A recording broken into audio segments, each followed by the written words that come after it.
आज अपन डिस्कस करेंगे जो BSTC 2024 के अंदर वर्धमान कोटा ने पहली बार पेपर कराया था।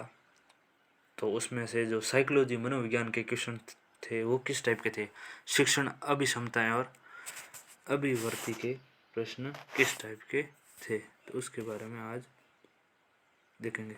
BSTC paper 2024 official paper VMU ने जो कराया था।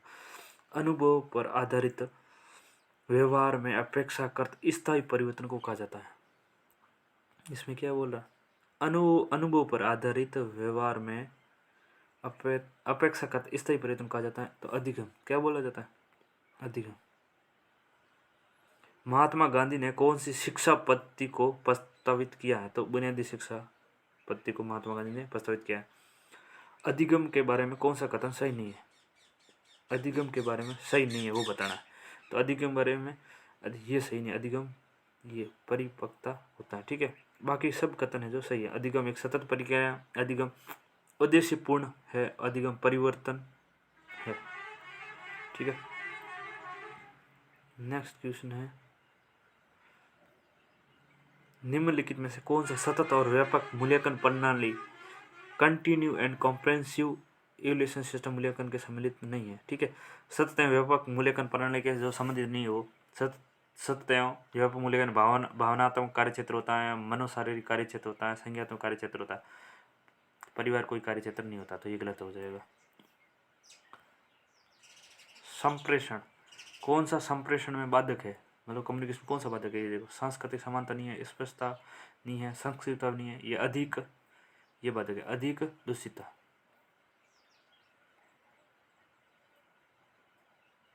नेक्स्ट क्वेश्चन 106, किस प्रकार नेतृत्व विद्यार्थियों के समुचित वृद्धि और विकास में बहुत ही अनुकूल और सहायक हो सकता है, तो लोकतांत्रिक नेतृत्व विद्यार्थियों में समुचित वृद्धि और विकास में अनुकूल और सहायक हो सकता है। सृजनात्मकता के संबंधित तो सही है। तो सृजनात्मक क्या होता है, अपसारी चिंतन होता है, सृजनात्मक अपसारी चिंतन होता है, ठीक है। सृजनशील व्यक्ति के बारे में गलत कथन बताओ। तो सृजनशील व्यक्ति है जो ज्ञान में व्यापक होता है, स्वतंत्र निर्णय लेने की क्षमता होती है और चिंतन और कार्यों में लचीलापन दिखाते हैं। लेकिन ये सृजनशील व्यक्ति जो अधिकतर पारंपरिक और अस्पष्ट विचारों में रुचि नहीं दिखाते हैं, ये इसके बारे में गलत कथन है। अध्यापक में सर्वाधिक रुचि होनी चाहिए विद्यार्थी के सर्वांगीण विकास के लिए। नेक्स्ट क्वेश्चन है, एक प्रभावी नेता टीम की त्रुटि होने पर, ठीक है, प्रभावी नेता की टीम की त्रुटि होने पर जिम्मेदार स्वयं पर लेता है। वो प्रभावी नेता जिम्मेदारी स्वयं पर लेता है, दूसरों के ऊपर नहीं डालता है, त्रुटि होना नहीं मानता है या जिम्मेदारी टीम को बताता है, कुछ नहीं, खुद के ऊपर, ठीक है। कौन सा मूल्यांकन विधि पक्षपातपूर्ण है व्यक्तिनिष्ठ हो सकती है, तो अवलोकन विधि है जो पक्षपातपूर्ण होती है और व्यक्तिनिष्ठ होती है।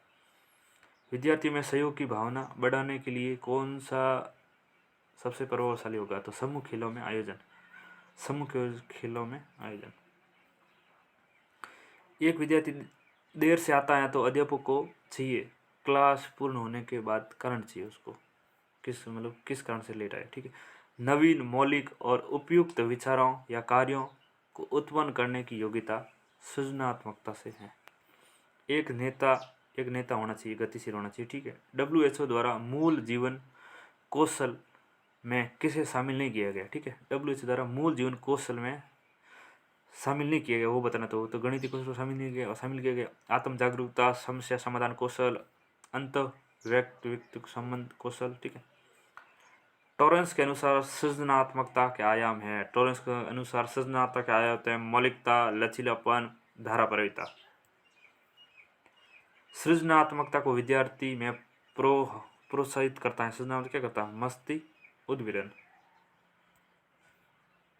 एक अध्यापक पाठ के पूरा होते ही परीक्षा लेता है, तो ये परीक्षा किस टाइप की कहलाएगी, ये कहलाएगी इकाई परीक्षा, यूनिट टेस्ट कहलाएगा। एक प्रभावी संप्रेषण के लिए संदेश नहीं होना चाहिए। एक प्रभावी मतलब इफेक्टिव कम्युनिकेशन के लिए क्या होना चाहिए, संक्षिप्त होनी चाहिए, विनम्र होना चाहिए और संवेदनशील होना चाहिए। अनेक अर्थ नहीं निकलने चाहिए उसके, ये नहीं होना चाहिए।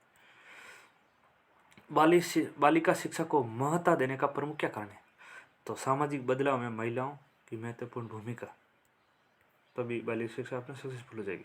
विद्यार्थियों को अध्ययन के लिए प्रेरित करने का कौन सा तरीका उचित होगा? तो विद्यार्थियों को फीडबैक देना, इससे मतलब बच्चे प्रेरित होंगे। एक अध्यापक कक्षा में वातावरण को सुखद रखता है क्योंकि सुखद मनोस्थिति में विद्यार्थी बेहतर सीखते हैं।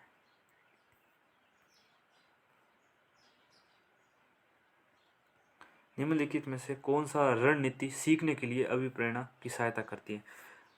तो कौन सी रणनीति होनी चाहिए जो बच्चों में सीखने के लिए अभिप्रेरणा मोटिवेशन की तरह सहायक होती है? तो स्पष्ट लक्ष्य होना चाहिए और दिशा देना, उससे बालक मतलब मोटिवेशन मिलेगा सीखने में।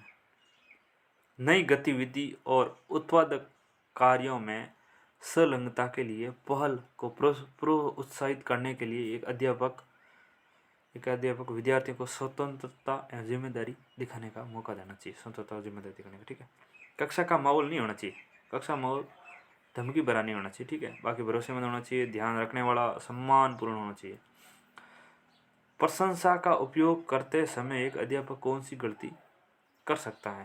तो व्यक्ति को नई कार्य की प्रशंसा करना ये नहीं है, ठीक है। कौन सा गलती कर सकता है? तो असफलता को संतुलित करने के लिए विद्यार्थी को अवांछनीय प्रशंसा करना, ये अध्यापक गलती कर सकते हैं।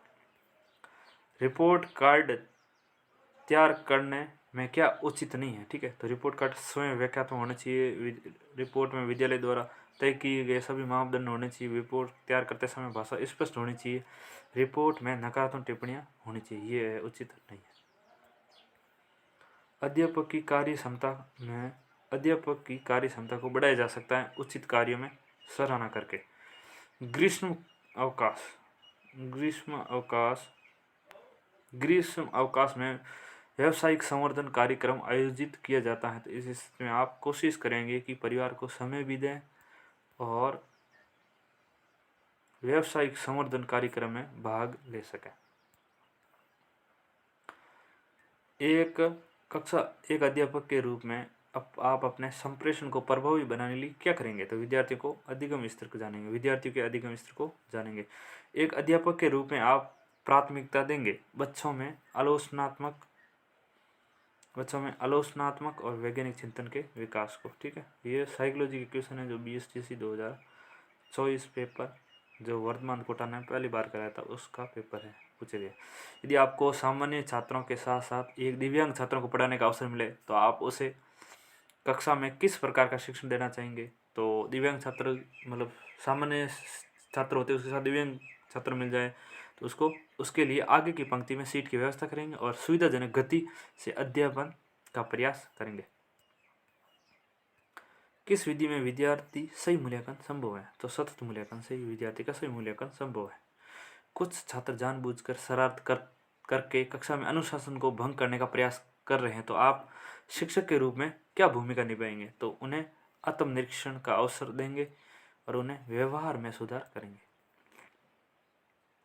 एक कक्षा में प्रभावी अनुशासन बनाए रखने के लिए शिक्षक को चाहिए, तो उनके साथ विनम्रता और दृढ़ता से पेश आना चाहिए, ठीक है। प्रभावी अनुशासन बनाने के लिए शिक्षक क्या चाहिए? उनके साथ विनम्रता और दृढ़ता से पेश आए। विद्यालय मूल रूप से सामाजिक संस्थाएं हैं क्योंकि वे हमारी संस्कृति और मूल्यों को संरक्षित करते हैं और भावी पीढ़ियों को उनके संचार करते हैं। शिक्षण के लिए गतिशील दृष्टिकोण करते हैं। छात्रों को गतिविधियों के माध्यम से सीखने की आवश्यकता होना चाहिए।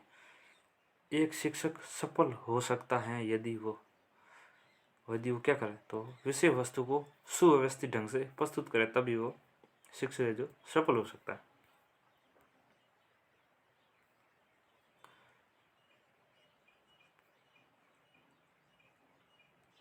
एक शिक्षक समय और शिक्षार्थियों में रचनात्मक कैसे विकसित कर सकता है? तो विचारों उत्तम खेल खेलकर, ठीक है।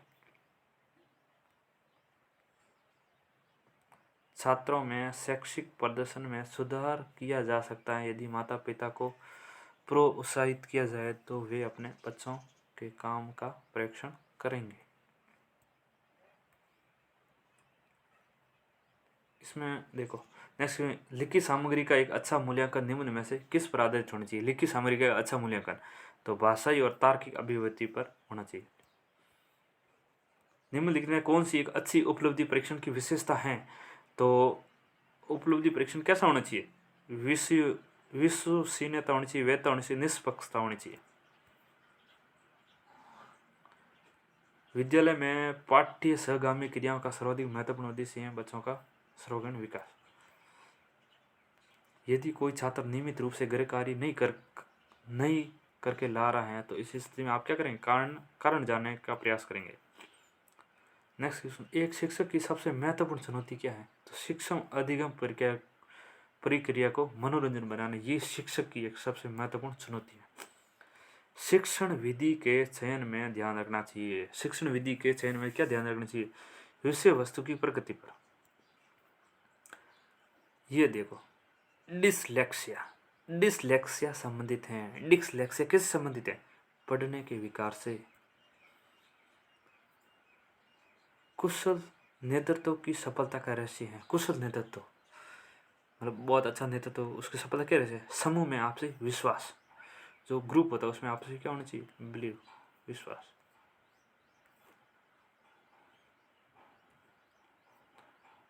बालकों को किसी भी व्यवसाय के प्रति पूर्व धारणा का विकास होता है अभिभावकों द्वारा। ठीक है, तो ये अपन सारे साइकोलॉजी के 50 प्रश्न थे वो देखे, जो वर्तमान कोटा ने करवाया था 2024 का पेपर। तो उसी के सारे साइकोलॉजी क्वेश्चन थे, उस टाइप से अपन डिस्कस किए।